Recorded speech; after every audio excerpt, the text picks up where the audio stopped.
Assalamualaikum warahmatullahi wabarakatuh. Waalaikumsalam. Innal hamdalillah nahmaduhu wa nasta'inuhu wa nastaghfiruh wa na'udzu min shururi anfusina wa min sayyiati a'malina. Subhanaka la ilma lana illa ma 'allamtana innaka antal hakim. Asyhadu an la ilaha illallah wa asyhadu anna Muhammadar Rasulullah. Allahumma sholli ala Muhammad wa ala ali Muhammad. Alhamdulillah, tentu kita bersyukur kepada Allah terhadap nikmat yang Allah berikan kepada kita bagaikan samudra di atas samudra. Dan nikmat tersebut yang Allah alirkan di kehidupan kita, dan sesungguhnya bukan bahagia kita itu bersyukur, tapi bersyukurlah maka Allah Ta'ala akan membahagiakan kita. Seiring dengan waktu kita makin paham yang kita butuhkan bukan kepuasan, tetapi yang kita butuhkan adalah kebahagiaan. Seiring dengan waktu yang kita makin paham, yang kita butuhkan bukan kemewahan, tapi yang kita butuhkan adalah kecukupan. Seiring dengan waktu pula kita makin paham yang kita butuhkan bukan limpahnya finansial kita, tapi yang kita butuhkan adalah kepuasan duniawi. Tetapi yang paling penting adalah mardotillah, ibtigo mardotillah. Sebagaimana Allah tegaskan di surat 2 ayat 207, wa minan nasi mayasir astafiu figo mardotillah.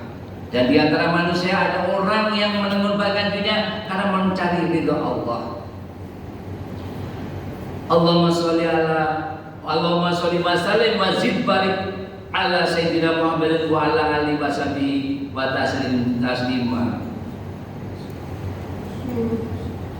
Salam sejahtera kepada Nabi kita, Nabi Muhammad SAW, juga kepada keluarga beliau, istri-istri beliau, untuk putra-putri beliau, dan untuk seluruh sahabat tabi'in, tabi'ut tabi'in, dan kaum mukminin yang istiqomah hingga akhir zaman, termasuk diri kita yang insya Allah yang berada di masjid ini dan selalu mengikuti para salafus saleh. Maka doa kita kepada mereka adalah ridwanullah alaihim.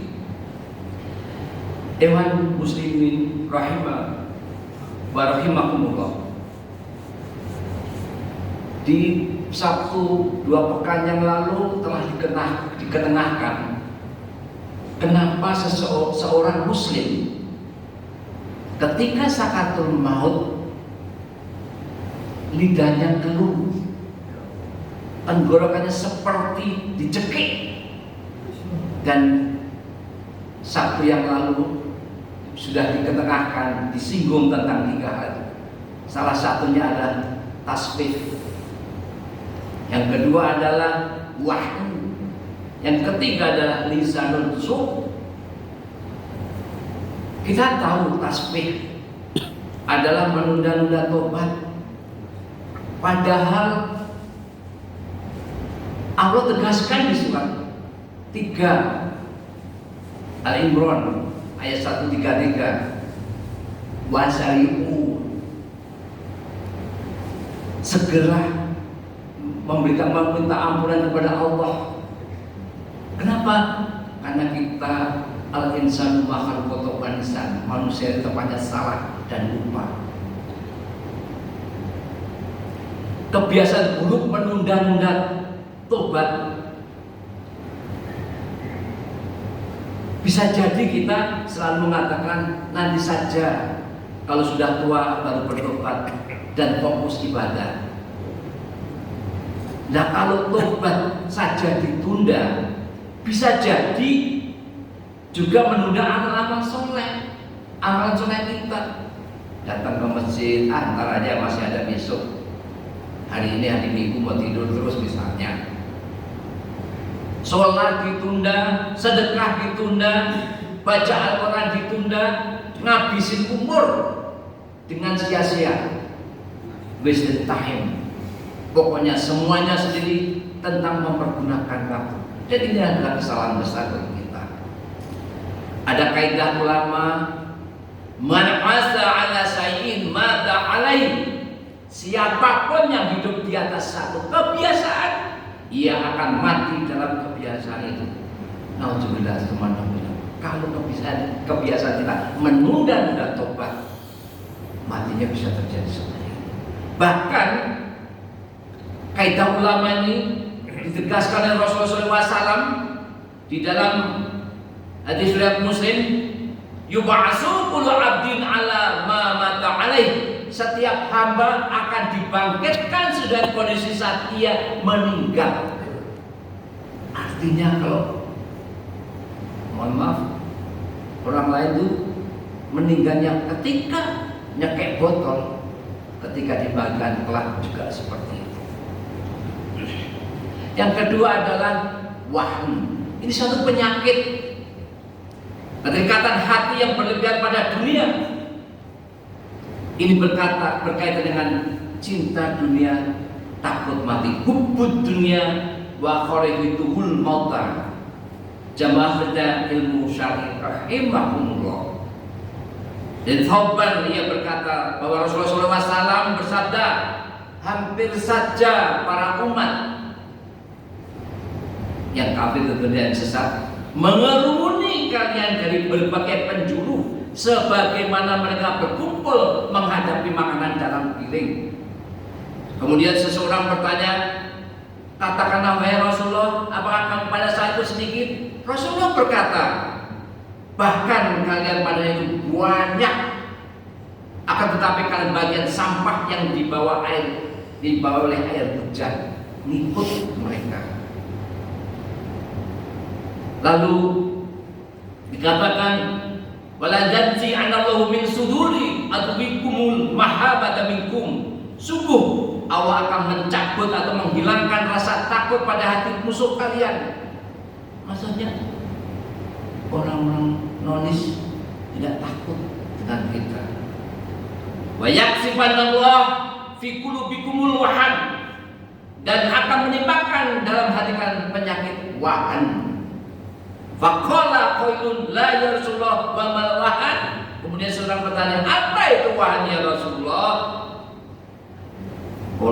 Rasulullah menjawab, hubbud dunya wa qarihul mauta. Rasulullah menjawab, cinta dunia dan takut mati. Alhamdulillah di antara kita sangat-sangat saya respect kepada orang ini. Pagi-pagi dia mencari sesuap nasi untuk keluarganya, sebelum duhur sudah nyampe lagi, sholat lagi di masjid. Begitu itu, setelah itu pergi lagi mencari sesuap nasi, mencari seberkah keberkahan dari Allah, dan sebelum asar datang lagi. Begitulah itu yang saya jujur dan saya respect orang seperti ini. Yang ketiga yang kita telah bahas kemarin adalah lisanun su, terbiasa berkata kotor dan durhaka. Perbuatan ini terbiasa berkata kotor dan durhaka, perbuatan yang dibenci oleh Allah Subhanahu wa taala. Namun dalam hal ini Nabi Muhammad menegaskan dalam hadis riwayat Tirmidzi nomor 2002, Rasulullah bersabda, innallaha la yaqudul faisal badhi'. Sesungguhnya Allah benar-benar membenci orang yang berkata keji dan kotor. Apa? Ketika seseorang di antara kita dibenci oleh sesama jamaah, mikir, kenapa Bapak itu membenci saya? Mikir. Apalagi ini Allah yang menguasai jagat ini, menguasai akhirat, menguasai nyawa kita. Allah benci pada kita dan mau mengumumkan siapa. Dan ini bukan sifat orang mukmin.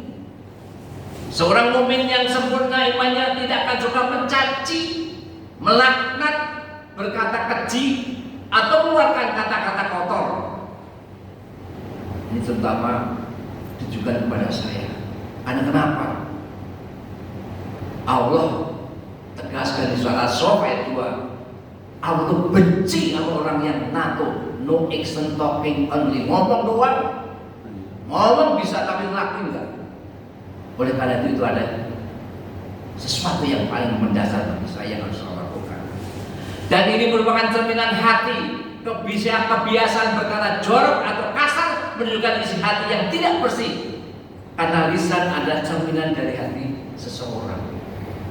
Dan ini akan merendahkan kehormatan. Kata-kata kotor yang keluar dari mulut akan menghilangkan kehormatan diri dan mendatangkan kehinaan bagi pelakunya. Lalu apa neraka?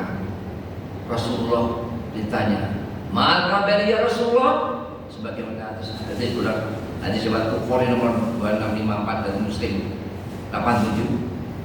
Rasulullah menjawab, "Talata Isra bilang ukukul walidain wa jalasa wa kana muttaqiyan."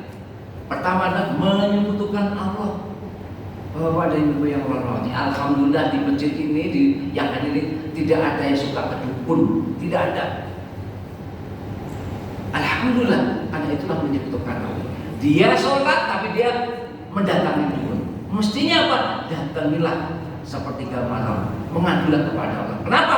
Karena kalau kita mengadu kepada manusia, siap-siap kecewa. Siap-siap kecewa. Tapi kalau kita mengadu kepada Allah, justru itu mendapat pahala. Kenapa? Ketika kita berdoa itu adalah pahala, mendapatkan pahala. Yang kedua adalah ukul walidain, durhaka pada orang tua. Ini pula lah yang menjadi sesuatu yang mendasar bagi saya. Durhaka pada orang tua. Itu apa? Orang tua yang dari kecil. Bapak dan Ibu yang Allah rahmati, kalau toh saya bisa memberikan kepada orang tua 10 triliun, 100 triliun, tidak ada apa-apanya. Kenapa? Karena ketika melahirkan ibu saya, melahirkan saya, itu cuma sekali dalam seumur hidup adanya apa? Air ketubah. Dan tidak dijual dan tidak bisa didapat kecuali dari Allah Jalla wa'ala. Itulah ukul walidain. Yang ketiga adalah wajalah sahabatkan namun takiran, sumpah palsu, terutama pedagang. Sumpah demi Allah ini bagus barang pada contohnya seperti itu. Jamaah pelindung surga rahimakumullah. Yang keempat, yang ini baru. Kenapa seorang muslim ketika sakaratul maut lidahnya keluh, tenggorokannya seperti cekik? Yang keempat ini adalah kezaliman, zalim. Orang zalim akan dibalas di akhirat hingga menjadi orang yang bangkrut. Ada dosa besar yang akan mendatangkan siksa pedih di akhirat jika tidak segera disesali. Mumpung masih ada waktu. Islam menegaskan pentingnya meminta maaf kepada yang dizolimi, karena di akhirat kebiasaan kita bisa berpindah kepada mereka. Sebelum terlambat, segera bertobat dan mintalah maaf untuk menghindari hukuman di akhirat, di hari kiamat kelak. Kezaliman ini pula lah yang ditegaskan Nabi SAW tentang muflis. Dalam hadis riwayat Muslim nomor 2581 dari Abu Hurairah radhiyallahu anhu, Nabi SAW bersabda, "Atadruna ma'al muflis?" Tahukah kalian siapa yang disebut orang yang bangkrut? Sebagian sahabat menjawab, "Al-muflisu fina man la dirhama lahu la mata'." Menurut kami orang yang bangkrut adalah orang yang tidak memiliki uang dan tidak ada benda. Menurut kemudian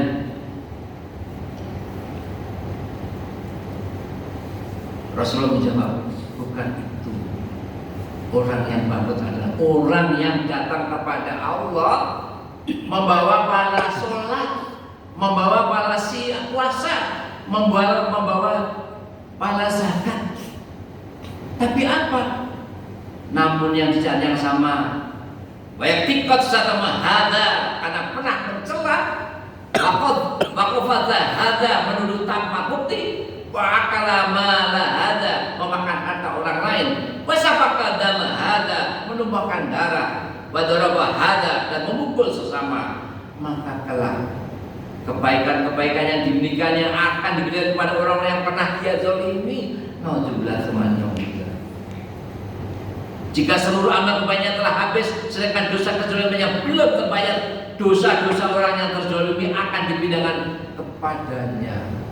Inilah orang bangkrut yang tadinya dia dengan semangat mendatangi Allah dengan seluruh amal pahalanya, tapi ternyata dilempar ke neraka karena ada perbuatan zalim. Salah satunya bisa jadi dengan pernah mencela, bisa jadi dengan menuduh tanpa bukti, bisa jadi memakan harta orang itu, bisa jadi menumpahkan darah, dan bisa jadi pula memukul orang itu. Lalu apa? Tsumma turiha finna, akhirnya dia pun akan dilemparkan ke dalam neraka. Jamaah Masjid Al-Imam rahimahullah. Dan yang harus menjadi pertanyaan kita ada tentang adanya kaidah ulama. Ini yang akan kita temui. Suka nggak suka, demen nggak demen, sunnah oleh cepat atau lambat, ini yang akan kita ketahui. Maka ini harus menjadi pedoman bagi kita, terutama hamba yang dhaif ini, yang al-fakir ini. Seperti tadi di depan dikatakan, man asa ala sayyid mata alai. Siapa yang hidup di atas suatu kebiasaan, ia akan mati di atas kebiasaan. Kalau bapak ibu kebiasaan datang ke masjid, insya Allah matinya seperti itu. Alhamdulillah. Dan itu ada indikasi mati husnul khotimah, kenapa? Dalam fisabilillah. Kemudian setiap seperti yang tadi di hadis riwayat Muslim, setiap hamba akan dibayar sesuai dengan kondisi saat ia meninggal. Dua hal itulah yang sangat menentukan bagaimana telah kita hidup setelah mati, yaitu siapa yang hidup di atas suatu kebiasaan, ia akan mati di atas kebiasaan itu. Maka mari kita hati-hati. Setiap hamba akan dibanggakan sesuai dengan kondisi saat ia meninggal. Bapak Ibu yang Allah rahmati, itulah 4 poin. Kenapa seorang tidak bisa melafazkan la ilaha illallah ketika mati. Demikian untuk pagi ini. Walau alam bisawab, alhamdulillah fala takuna minal mutarin. Kemudian Rabbu, dan janganlah kamu termasuk orang yang ragu-ragu. Mari kita tutup dengan doa kafaratul majlis. Subhanallahumma wa bihamdika, asyhadu an la ilaha illa anta, astaghfiruka wa atubu ilaik. Assalamualaikum warahmatullahi wabarakatuh. Waalaikumsalam warahmatullahi wabarakatuh.